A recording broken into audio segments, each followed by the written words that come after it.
an activity funded by EPSRC, and we're focusing on hydrogen and alternative liquid fuels derived from hydrogen. And this is a national undertaking, significant 5-year project funded by EPSRC. There is a partner network, HyAct, that's looking at systemic hydrogen infrastructure and socio-economic links and so on. Our network, UK-HyRES, is focusing on the fundamental challenges in science and engineering, and started in 2023, about halfway through, and is going very nicely. Many of you will know Professor Tim Mays, who was the founding academic for UK-HyRES. Tim has retired, and I have taken on the leadership of UK-HyRES from around Christmas last year now. And we have Rachel Rothman, Mi Tian and Shenwen Tao, our co-directors, and they're also on this call. So next slide, please, Rachel. So there's the four of us, top left there. We also have associate directors from the University of Bath who are each taking some of the work that Tim was previously doing. So Marcel McManus, Chris Bone, Sam Akers from Bath.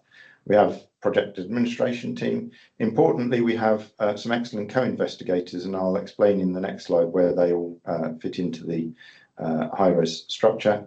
And we have an excellent PDRA research team, which one of the very clear focuses of what we're doing in UK-HyRES is to support and nurture that early career researcher community, and hence the focus of this call.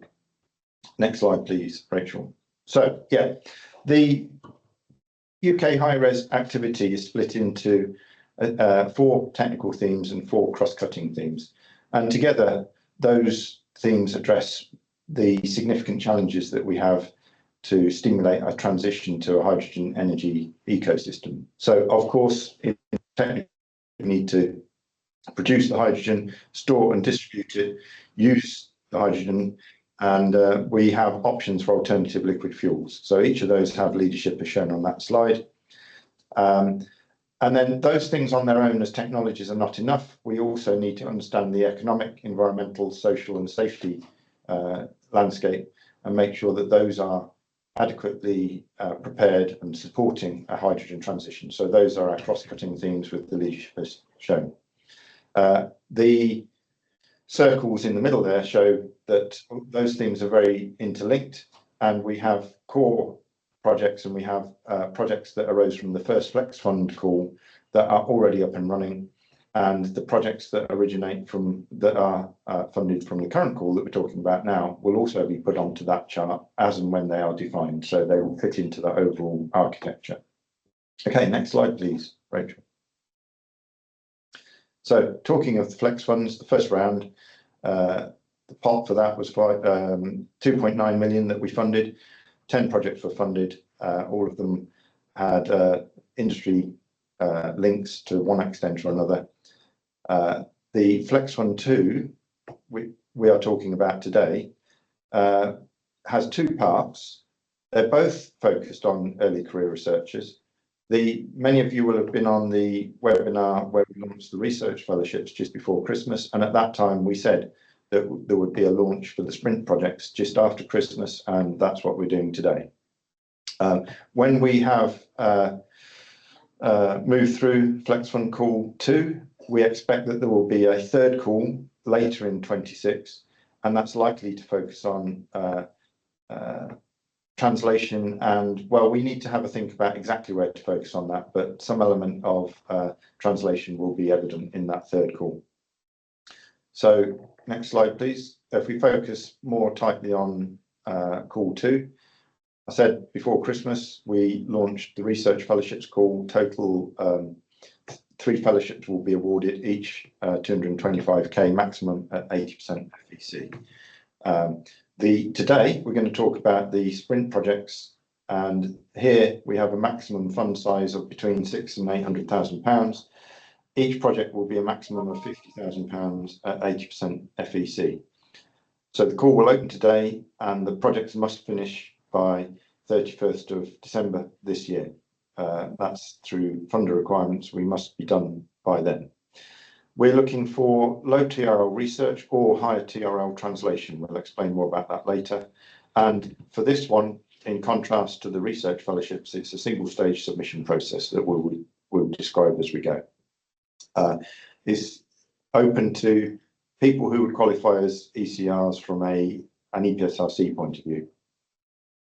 Right, next slide, please. I'm now going to hand over to Caroline, who's going to introduce the ROIS Hydrogen Accelerator. Thanks. Hi, everyone. Excuse me. I'm Caroline Goddard. I work for the Henry Royce Institute, part of the ROIS Hydrogen Accelerator. So the Henry Royce Institute is the UK's National Institute for Advanced Materials Research and Innovation. It was set up to enhance industry and academia collaboration and ensure translation and commercialisation of materials research. It's made up of the 11 partners that you can see on the screen. The hub of the industry is Manchester. And I'm going to highlight the University of Sheffield here because Sheffield is both HyRES and ROIS and will be leading the ROIS side of this funding call. Next slide, please. So to deliver its mission, ROIS has 4 pillars. The first is building materials, roadmaps and strategies with the UK materials community, industry and government. They're providing access to cutting-edge equipment and highly skilled technical staff, implementing programs and innovations to catalyse industrial collaboration and meet challenges from materials translation. And then last but not least, providing professional development for materials researchers and to empower the next generation of materials researchers. So last year, the ROIS published the National Materials Innovation Strategy, which it produced with collaboration through the materials community, industry and policymakers. And this really lays out the materials research that's required for the UK to stay at the forefront in addressing critical challenges such as sustainability, energy efficiency and healthcare. And ROIS is now very actively involved in implementing this strategy. It's also made much more focused materials roadmaps. I've put some of the more relevant ones here on the screen, but they can all be found on the ROIS website if you're interested. The Materials for Fusion roadmap was published last year, and ROIS is in the process of writing the fission equivalent one this year. Next slide, please. So access to equipment. ROIS has over 400 items of equipment which is available across the 11 partners, and there are multiple ways in which you can access this. One of these is a researcher and student equipment access scheme, which covers the funding to access those facilities. Next slide. So translating materials related technology into industry typically has long development times and requires a lot of investment. So ROIS has was set up to help this. So it's got 2 strands. The first is enhanced engagement with industry, which it does through structured programs and funding schemes. And the other is the lab to business platform, which the ROIS Hydrogen Accelerator is part of. And that's really around fostering that technology translation culture. Next slide, please. So here is an example of some of the structured programs that are at the ROIS. The one in the middle there, Materials 4.0, that's a doctoral training centre on digital materials science. The Industrial Collaboration Programme is a funding scheme that happens annually and is currently open right now, which is industry and academia working together on a project. And through this scheme and its predecessor, ROIS has invested £5 million into hydrogen. And then FISC, Accelerate Zero, and the ROIS Hydrogen Accelerator are all really focused on that materials translation side, which leads me nicely to talk about the ROIS Hydrogen Accelerator. So if we go to the next slide, please. Yep.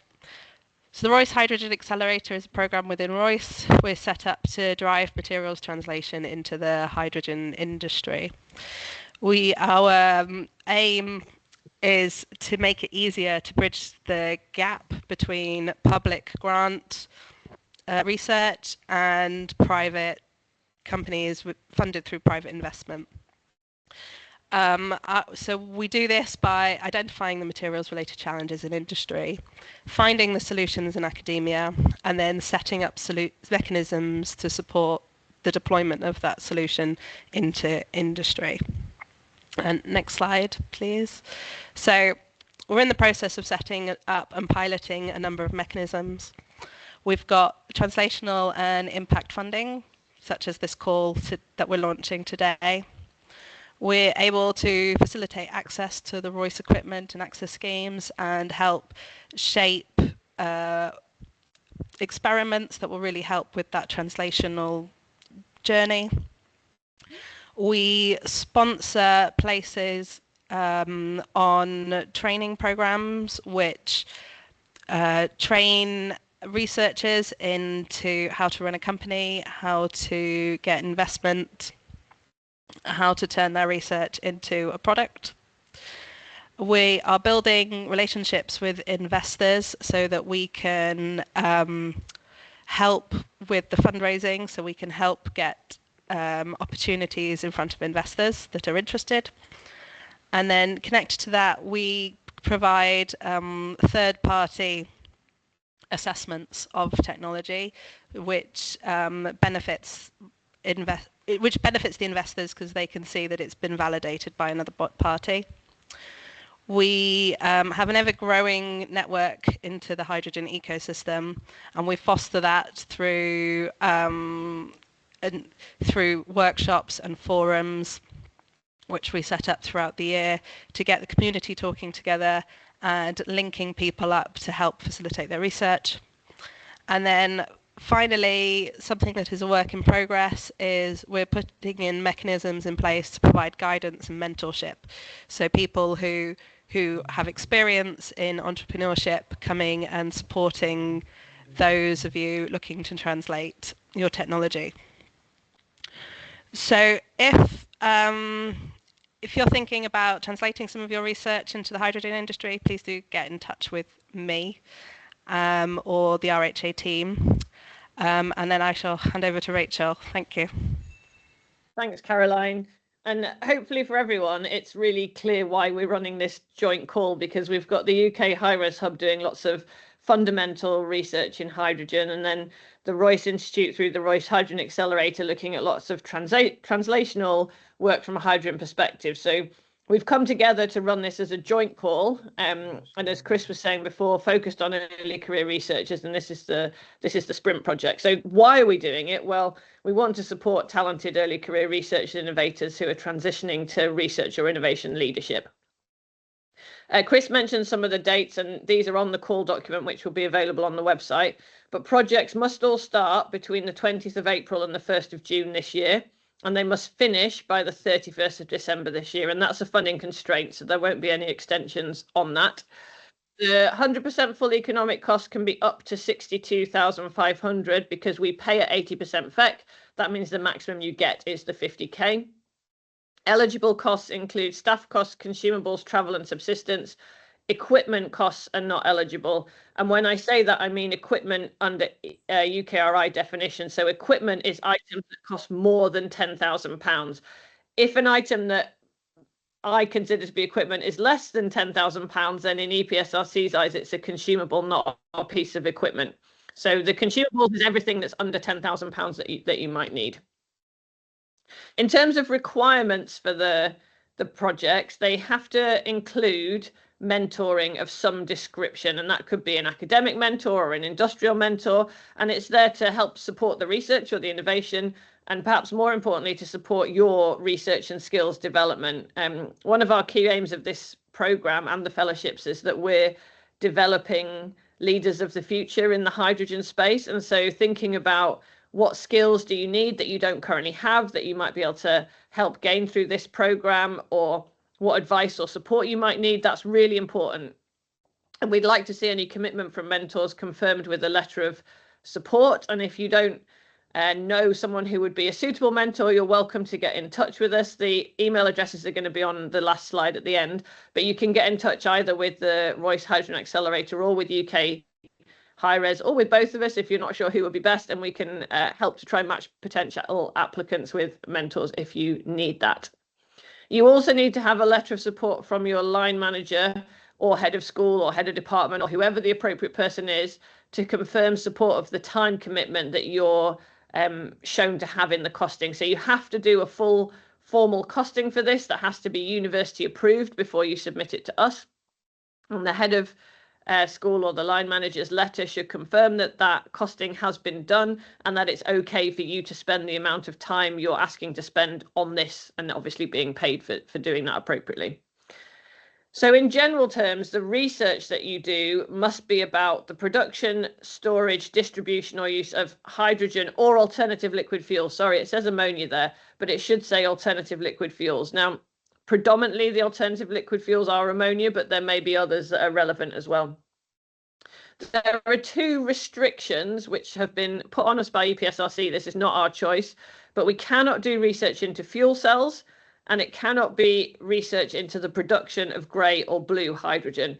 It has to be green, and the same applies for the alternative liquid fuels. It has to be green production methods, not grey or blue production. So looking at renewables and things, not fossil fuel based in all cases.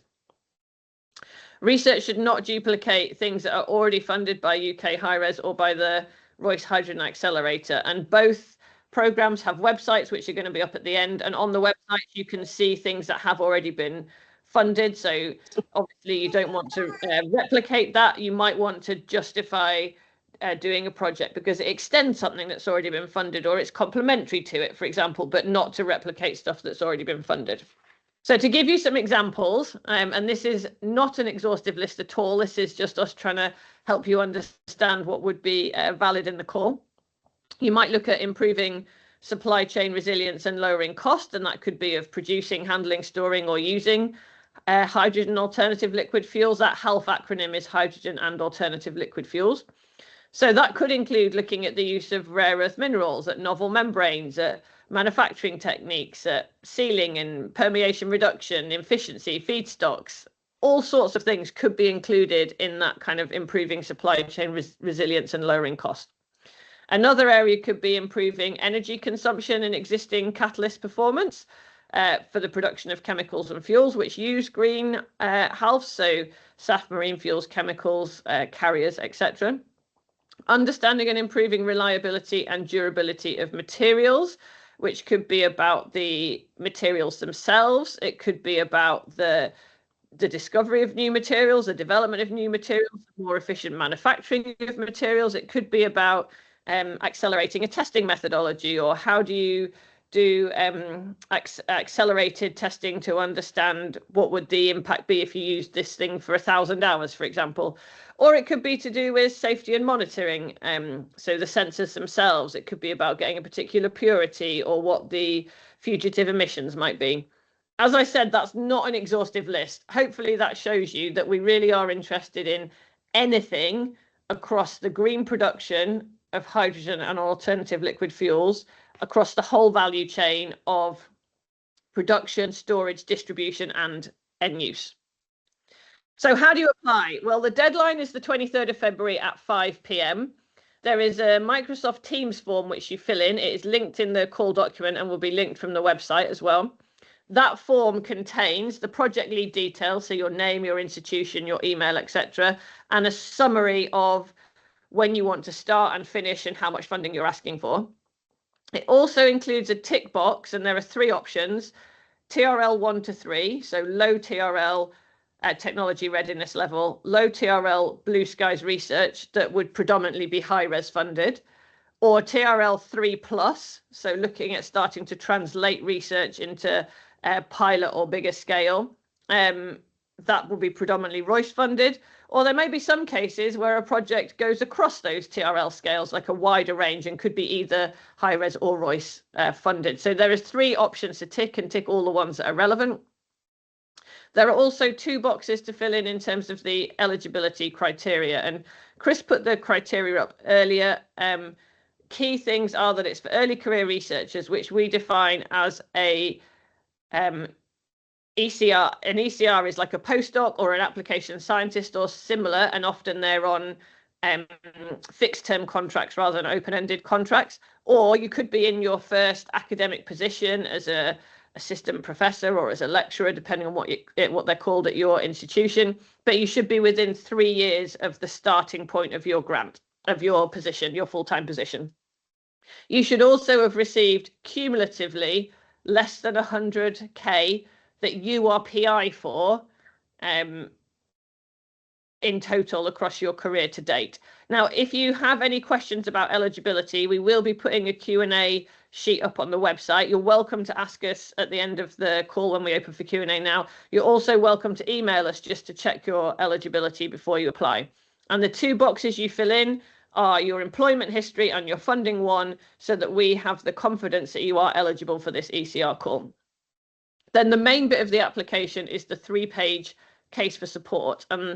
There are standard UK-HyRES limits of size 11 font, 2 centimetre margins, etc. In that 3 pages, you need to cover the vision and summary, the programme of work, the likely impact, the fit to the call, the project management, your own track record. PL stands for project lead, so your own track record as the project lead, the mentoring support you've put in place, and a justification of the resources. So why are you asking for the money you're asking for? You don't need to put all of the costs there, because the final section is the numbers in terms of the directly allocated, directly incurred, indirect, etc. costs. And then the other thing is a letter of support.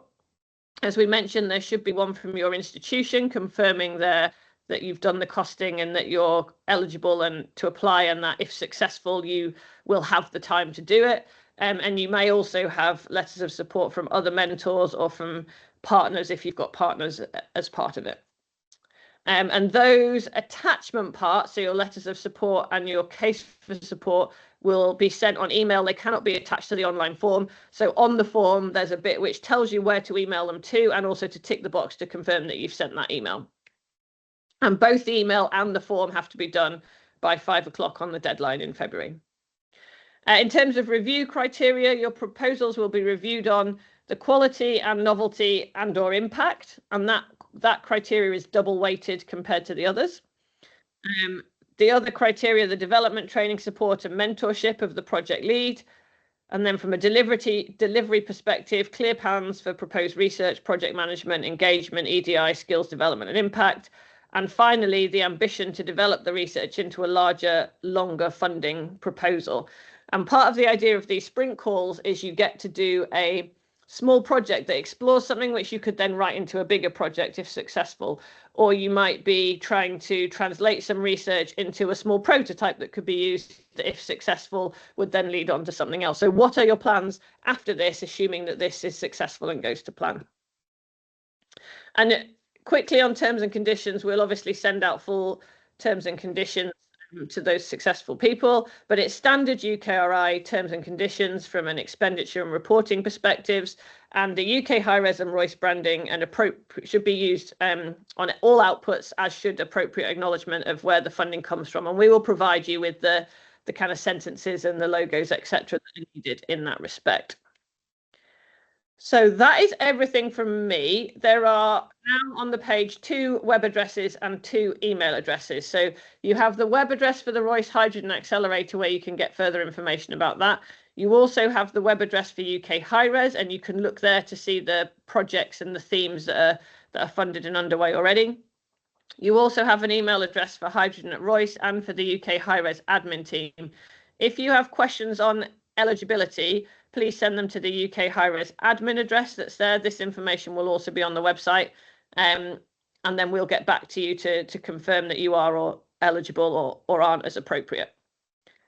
And that is everything. If I stop sharing that slide, we now move to Q&A. So if you would like to use the hand up function, or write in the chat if you prefer. And while we're waiting for people to collate their questions, Caroline and Chris, did I miss anything that you want to add in? No, I think that was very comprehensive from my side. Fab. I so agree. if you have a question, raise your hand or stick it in the chat and we will try to answer them. I can now see that there's been things in the chat already. So to answer that, is there going to be a recording of the call? Yes, there will be a recording of the call. and we will put that on the website along with the kind of FAQ sheet. Is the mentor expected to be external to the ECR's institution? Not necessarily. You should pick the person or people that are the most useful mentors for you. It may be that somebody who's currently your PI is a useful mentor. It may be that you've already learned everything you need to learn from them, and learning some other skills or having some other advice would be more appropriate and you need a different mentor. It may be that your project would be particularly potentially for a higher TRL, but across the board, it might benefit from having a mentor who's based in industry and a mentor based in academia. So there's no strict rules about where your mentor's from, but I would encourage you to think really carefully about what skills development you need, what advice and input you would like to have, and then pick the people who are appropriate to provide that. Can the ECR be entirely based in industry? In order to apply for this funding as standard UK-HyRES rules, you have to be at an organisation which is eligible to receive UK-HyRES funding. So all higher education institutes obviously can be. There are some other organisations that are eligible for UK-HyRES funding. It can't, as far as I know, go just direct to industry, but we will put the link in the frequently asked questions to for you to be able to look at it and check your eligibility. But it's the same as all other UK-HyRES funding from an organisational perspective. If you are currently industry based and you want to do a project, there is an option, if you can find a partner university who would agree to it, that you could be hosted part-time at a partner university to do this. But that's a discussion to have with your current employer and a university that you might part with. Does the MS form allow the inclusion of figures? It doesn't, but the actual case for support is an attachment which you email. So the form itself is all kind of tick boxes and numbers. All of the sections you're talking about are on your 3-page case for support, which you submit as a PDF, and you can put whatever figures you want in that PDF. So you would never need to upload a figure on the form. They would be in the PDF. I can see Karina's put the email address in for anyone who missed it, so copy it out. Yeah, if you're not already employed at a university, but you have a letter of support from your host institution to say that they will host you and employ you to do that project, that's absolutely fine. And that's obviously a really key point of having that letter of support from the institution to show their support in hosting you. Pink hydrogen is in scope, yes. Sorry, Mark, I should have clarified that. There are too many colours of the rainbow to be specific about all of them. Pink hydrogen is in scope so long as your feedstock for your hydrogen is not a fossil fuel.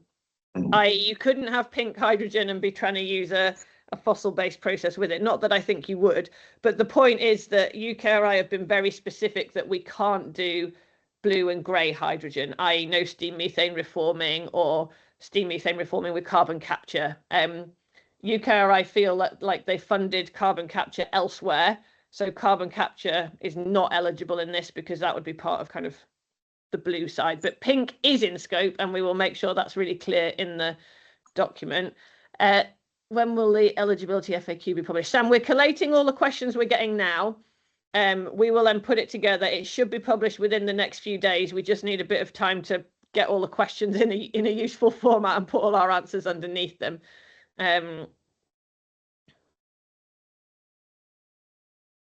If a postdoc is in a permanent position, yeah, if you're still at postdoc level, even if it's open-ended, that's okay. You would be eligible in that case. The money has to be spent in the UK. So part of the UK-HyRES terms and conditions is that you have to spend the money in the UK. So if you wanted to do work in another country, you could, but you wouldn't be able to spend the money there, as far as I understand. Chris, do you want to add anything on that one? Yeah, that's my understanding. If you're employed by a UK institution, but you go and do things elsewhere, fine. But the UK institution is the recipient of the funding. Yeah, so we couldn't send it directly somewhere else, for example. I started working in the UK since last year, but I graduated. So the eligibility criteria for this is nothing to do with when you graduated. everybody has different life circumstances, different things that they've done along the way. So we have not put any stipulation on how long after graduation you are. The definition of early career researcher is that you're still a postdoc or an application scientist or similar equivalent, or you're within the first 3 years of your first permanent academic role. If you're like 3 years and a week, email us and we'll probably confirm that that's okay, but do email us to get that confirmation first. Is there a min-max proportion of a postdoc's hours of project expected? No, Thomas, it's whatever is appropriate for the project. You can choose what you spend that time, the money available on. Some people might choose to spend a good chunk of the money funding themselves. Some might fund a smaller part of themselves because they need some more consumables or they want to do some travel or something else. So you need to be able to justify, this is what I'm spending the money on and why, and this is how it will deliver the goals of my project. But there's no requirement there. It's entirely up to you. And I would encourage everyone applying to get feedback from others in your university as part of the application stage. One of the reasons of doing ECR calls is that you all learn how to write grant proposals yourselves, so that if you do become an academic one day, you've already got a foot in the door and you know what's going on. So do get feedback on them. Is there an expectation to propose work across research themes? There is not, no. You need to think about the research questions you're trying to answer and the techniques that are appropriate for that. And in some cases, that might sit just within one theme, and in some it might involve a technical theme and a cross-cutting theme, or even a technical theme and 2 cross-cutting themes. We are very conscious that these are sprint projects and we only are going to award up to 50k to each one, and there is only so much you can do with that 50k. And one thing that's really important, and you will see this written in the call document, is that the work you propose is doable within the time and the resources that you're asking for it.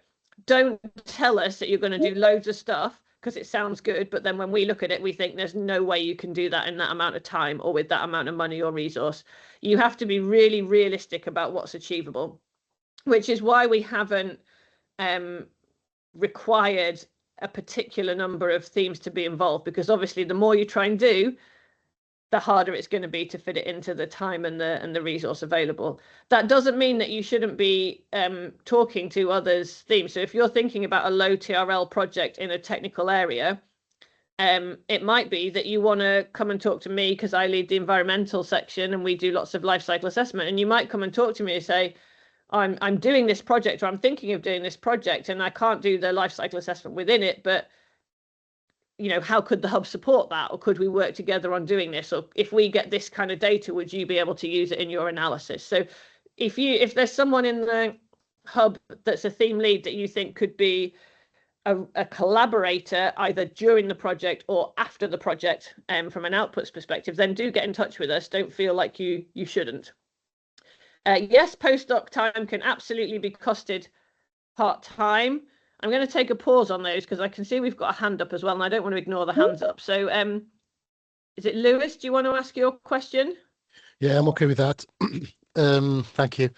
There's a little bit of a double call, and I'd like to explore the differences or get a better understanding of the differences between the fellowship call and this call in terms of the novelty and the impact you're looking for. Is this call more towards the impact? For instance, I'm working in a project. Can I do a little bit of incremental of the part I'm specifically trying to develop, or shall I be more a little bit more focusing on the novelty and the science, which I think is more towards the fellowship? Okay, so the fellowships that we have advertised at the minute are only high-res fellowships, and that means that they have to be low TRL because high-res is low TRL funding. It's fundamental research, and the fellowships are 18 months long, and so you have to be thinking about things that are suitable, or research questions that are fundamental research questions that need answering, that require that amount of time and the kind of bigger resource that's available for that. These sprint calls are joint between HyRES and the Royce Hydrogen Accelerator, and that means that there's a much broader remit for them. So they could be low TRL, in which case it'll probably be high-res money that pays for them, and they could be higher TRL, in which case it'll probably be Royce money that pays for them. So it could be either. They're sprint projects, they're short projects. there's no way you can do as much as what we're wanting in the fellowships because they're shorter and there's a lot less resource. So if you're thinking about projects, you really need to ask yourself, if it's a low TRL question, so fundamental research, we would absolutely be looking for novelty, because low TRL research should be looking for new and interesting things that haven't been found before. If it's a higher TRL project, so a 3 or a 4, and it's more in Royce's domain, we might be looking not so much at the novelty, because you've already done the fundamental research or someone else has already done that, but we're looking for the impact that would be achieved from it or the innovation that would be developed. And that is why that first criteria in the review process described kind of novelty and or impact, because if you're going for low TRL, we're going to be looking at novelty, whereas if it's higher TRL, it's looking more on the impact side. So it could be either to actually answer your question, but hopefully I've kind of explained and clarified that. No, brilliant. There are two ways that we can explore. There should be no necessary overlap. It's brilliant. Thank you. Clarifies. Thank you. I agree with everything that Rachel just said. I would also say, though, that if you are thinking about even basic research, really fundamental stuff, you should at least consider what are the real world problems that you might be able to address later on down the line. You won't do it in your project, but you should have an idea as to what the real world applications could be able to articulate that. And if you're doing innovation, yeah, you're not doing new fundamental research, but the way that you're combining existing things in solving a real world problem, that itself should be innovative, should be novel. You're not just doing the same thing that other people have done. That wouldn't really be innovation. So although, yes, you're exactly right as to the focus for each of those things, you should always be thinking about what are the real world problems and what's new about what I am doing at whatever stage I am in the process. Yeah. Be able to articulate that. Thank you. Thanks, Thank you. Chris. Yeah, I always say that research should be useful as well as interesting, and being able to articulate how it might be useful is quite important. And also, even when you get to kind of prototype and higher TRL, sometimes doing that brings up some new fundamental questions that need answering. You know, the innovation pipeline is often not linear.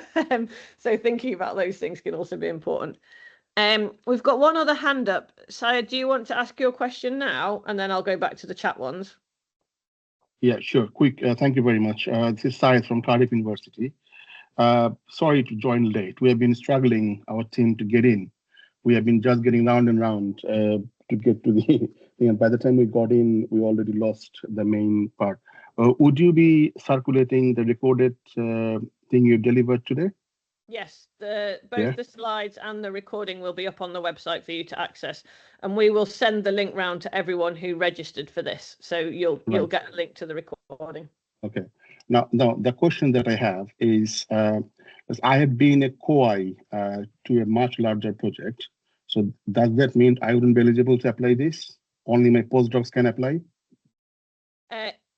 It depends how much of the funding that was won was allocated to you. So when you apply for funding, you will say this person's responsible for 40% and this person's 20% and this person's 10 or whatever. So you need to look at what your allocated proportion of funding was. It's not, if you're a COI on something, it's not what the total value of the grant was. It's the bit that was allocated to you or a portion to you. Right. Okay. And in terms of what I can understand from by reading the call, so you are not really looking at application of this fuel. You're looking at storage, distribution, stuff like that. But we in Cardiff mainly work on application. Would application be regarded of this call? End use is included as well. Okay. Okay. It is included as well. It's the whole value chain from production, storage, distribution, and end use is all included. Okay. Oh, that's great. Thank you very much. Oh, that answered my questions. Appreciate it. Great. Let me go back to the chat. So permanent job in the UK, any permanent job you've had, if you've had a permanent academic job somewhere else, and then you've come to the UK, those years somewhere else would also count in your eligibility. This is about giving people who are in the mid, like low on the career ladder from a kind of overall career perspective, opportunities to help move up that career ladder and have some responsibility in your own research. We will, within HyRES and separately within Royce, there will be other calls which are relevant for those who are at a higher career stage. So the HyRES Flex Fund one call was predominantly won by people who've got more established careers and might be at senior lecturer or reader or professor level, for example. And our third call will be open to everyone again as well. And Royce has the ICP projects, and they're open to a much broader range of people. So this call is specifically about helping early career researchers. We've talked quite a bit about what those eligibility criteria are, but as I said before, if you're not sure if you're eligible, drop us an email and we'll get back to you, and then that will clarify for you whether you are or aren't. How would we cost for accessing facilities? It's a specific RHA question. Caroline, do you want to come in on that one? Yeah, so if you were looking to access Royce equipment, you can do that through the Researcher and Student Access Scheme. I would keep that separate from this call. In your proposal, you could write that you would be looking to use that equipment, but I wouldn't cost it. I would keep the two quite separate, and I wouldn't cost it within this funding call, because it's sort of extra access scheme that you would be eligible to. If that makes sense. Thanks, Can I jump Caroline. in, please? Oh, yeah, Go on, I'm going to be Corinne. corrected now. Sorry, it's fine, but obviously I'm not sure if that person is actually is looking to access equipment within their own organization. And if that's the case, they're not eligible for the Researcher Access Scheme. So the Researcher Access Scheme, yeah, thanks Corinne for clarifying, is So to it access depends Royce where the equipment. person, yeah, it depends. And is it Janani? It depends where you are and where you want to access the equipment. Right. So if Hi. you- Sorry. Thank you for answering the question. Well, based in Sheffield, and I'm just wondering if, for example, for hydrogen exposure, different pressures, we could potentially access some of the facilities, because we don't have it within our institute. So you're based in Sheffield and you want to access this elsewhere? Yeah. In that case, Yes. Caroline Yeah. said it's right. In that case, yes, absolutely. And if you have any questions, just yeah, get in touch with me, and I can try to we can try to work it out if you want. Yeah. Thanks very much. Cool. Brilliant. Next question. Can I have an external partner or mentor whose staff time can be costed? We're not saying that you can't cost others. However, there is not very much money available. And we want you to do a project, and this money is to support you and your research or your innovation. So if you're going to cost in someone else, you need to really, really clearly justify why it's important to do that and what they will bring to the project. And we wouldn't really expect mentors. People that are acting just as a mentor wouldn't normally be funded from a project. They need to be contributing to the project in a substantive way. No, so the next question is about overlap with recently funded projects. There shouldn't be overlap, i.e. you shouldn't be doing the same thing. There can be compatibility, so you might be doing a different angle of a similar thing, but you should absolutely not be doing the same thing that's already been funded, either through Royce or through HyRES or through any other mechanism of funding. Could a proof of concept project? Yes, proof of concept can be eligible for this. Yeah. How many proposals will be accepted? Well, we have a total budget of 800k, and people can apply for up to 50k. So if everybody applies for the 50k, there's up to 16 projects that can be funded. We don't have an exact number that we're going to fund, and if we don't have enough that are of high enough quality, we will fund less than that. And if we have lots of really high quality proposals, we will fund up to the amount we've got available on a ranked basis based on the peer review. Fuel cells aren't considered because UK-HyRES have said we're not allowed to do work on fuel cells. And that's a UK-HyRES rule. We argued about it with them for a very long time and we didn't get anywhere. So I'm afraid that fuel cell research is not eligible. Electrolyzer research is eligible. So if the question you wanted, and we have tried to also explain this in the past, if the research you wanted to do that was for fuel cells would also be electrolyzer relevant, then write it in a way that makes it electrolyzer relevant. And then you're okay, but it cannot be fuel cells. It is annoying, but that's the framework we're in. Do you need to be employed by a university? You need to be employed by a UKRI funding eligible institution. So UKRI will only give money to certain institutions and organisations, and you have to be on their eligible list, and that list is linked in the call document.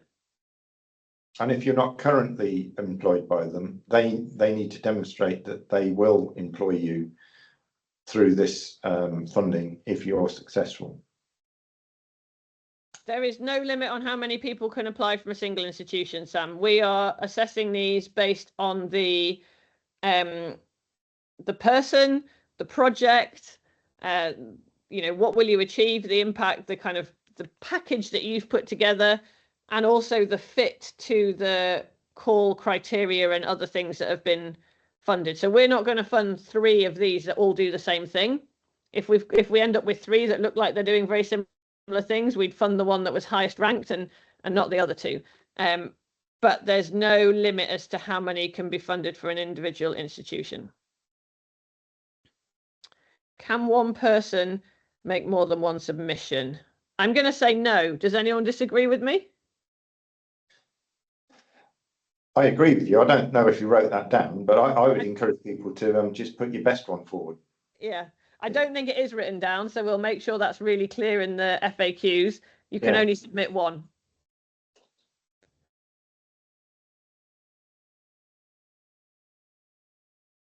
We might have actually run out of questions. Bang on time. That's all the questions now. Yeah, I was just going to say, unless there's any others. Oh, there's one more. Yes, multiple people and organisations can contribute to a single application. Note that there's only 50k, so there's probably a limit as to the number of people you can have involved and still have enough money to do anything. But think about that yourself. So yes, you can have multiple people and organisations contributing if you want to.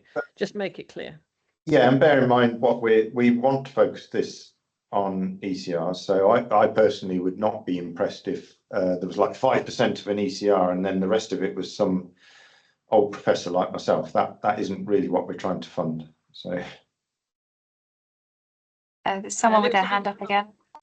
Lewis, Yeah, second question related to the fellowship. Sorry to get backs and forwards. For me, it's definitely a no to having co-Is in this one. For the fellowship, what is exactly what you expect regarding the role of the co-I, if there is any? Because you have that in the form. Yeah. For the fellowship. Yes.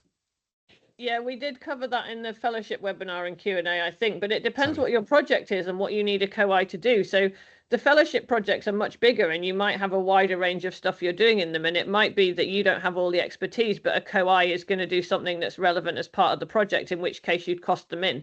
So for the fellowship call where you're more likely to potentially have co-Is, you don't have to at all. It depends what question you're trying to answer and what techniques Brilliant. you need. You know, That's a very good answer. I know. I now know what. Yeah. Thank you. Makes sense. Thank you. The question about duplication, yeah, the things that we're funding already are on our websites, and if you're in any doubt, ask, please. can we get a letter of support from the applying institution that shows any commitment that goes further than the 20% effect? Yeah, so you need a letter of support from your institution to confirm that they're happy for you to do this and that the costing's been done appropriately. UKRI have a rule that we cannot, at the minute, that we cannot require host institutions to put in match funding or anything else, for example. However, if your host institution is being very generous and is providing you things for free or whatever else, what you might want to write about in your, well, one, you'd want to confirm that in the letter of support, but within your case for support, you might want to explain that this is good value for money because you're getting X, Y, and Z for free, and it's part of your justification of resources and things you're asking for. In the current climate, I think leveraging stuff that's already been provided to a group, that's, yeah, okay, that's nice.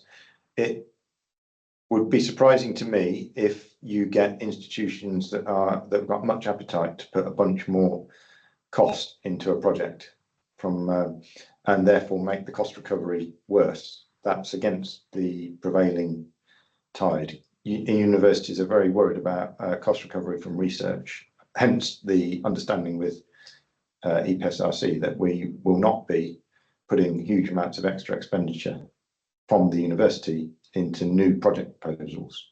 So see what your dean thinks, but I'll be a bit surprised if they're feeling generous at the moment. I think we now have reached the end again, Karina. Yeah, I think that is at the end of the questions. Yeah, thank you, Rachel, and the rest of the team for that. Yeah, this is I guess this is coming to the end of the webinar. As has been mentioned, this has been recorded.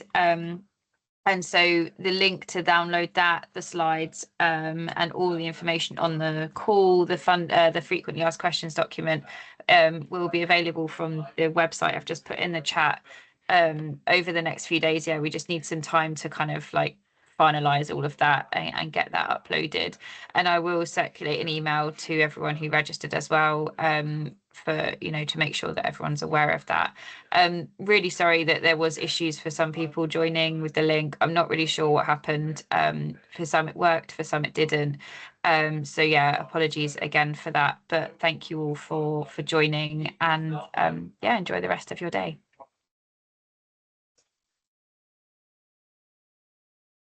Thanks all. Thanks, guys.